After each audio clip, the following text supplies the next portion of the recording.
Class में हम देखेंगे अकाउंटिंग स्टैंडर्ड्स क्या होते हैं। तो हम आगे चलते हैं।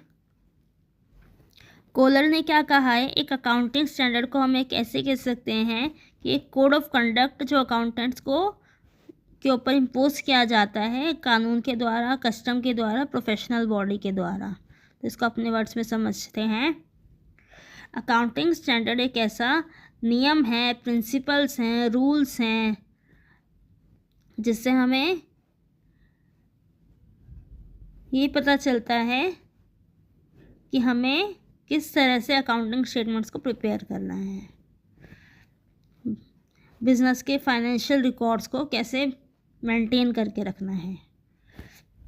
इसको इन फाइनेंशियल रिकॉर्ड्स को प्रिपेयर करने का तरीका हमें अकाउंटिंग स्टैंडर्ड बताते हैं। एक कानून बताया होता है जिसमें सबके एक ही तरह से कानून फाइनेंशियल रिकॉर्ड्स को मेंटेन करना होता है, जिससे कि उसको हम समझ सकें, अंडरस्टैंड कर सकें, जल्दी से जल्दी कोई एरर आ जाए तो उसे समझ सकें और सही कर सकें। अब हम नेचर ऑफ अकाउंटिंग स्टैंडर्ड देखेंगे। अकाउंटिंग स्टैंडर्ड एक गाइड की तरह होता है अकाउंटेंट को। जैसे हम इन्वेंट्री को वैल्यूएशन करनी है तो हमारे पास दो ही तरीके होते हैं, लीफो और FIFO.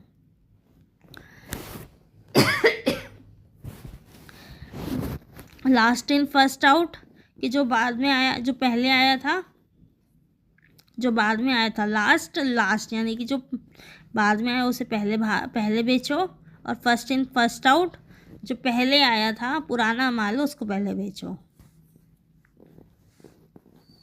Act as a dictator, आपको पता है आप अपने रिकॉर्ड्स को किसी और तरीके से भी प्लस माइनस करके मेंटेन कर सकते हो, लेकिन फाइनेंशियल अकाउंटिंग में पढ़े जाने वाले अकाउंटिंग स्टैंडर्ड्स हमें बताते हैं कि हमें इसी तरह से प्रिपेयर करना है। Serve as a service provider, accounting standard हमें बताते हैं सारी टर्म्स को, सारे इश्यूज़ को, जो पर्टिकुलर चीज़ से रिलेटेड हैं उनको डिस्क्लोज़ कैसे करना है, दिखाना कैसे है, प्रेजेंट कैसे करना है और उनको किस तारीख से इम्प्लीमेंट करना है। तो इसीलिए एक सर्विस प्रोवाइडर है। एक्ट एज हार्मोनाइज़र, इससे एक बैलेंस आता है पॉलिसीज़ में। फाइनेंशियल स्टेटमेंट्स को प्रिपेयर करने में हम कंपैरिजन करना आसान हो जाता है, हमारी परफॉर्मेंस को पिछली परफॉर्मेंस से, हमारी परफॉर्मेंस को हमारी जैसी दूसरी फर्म से। कोई भी कॉन्फ्लिक्ट अगर अकाउंटिंग इश्यूज़ में आता है तो उसे हम सॉल्यूशन जल्दी कर सकते हैं। अब हम पढ़ेंगे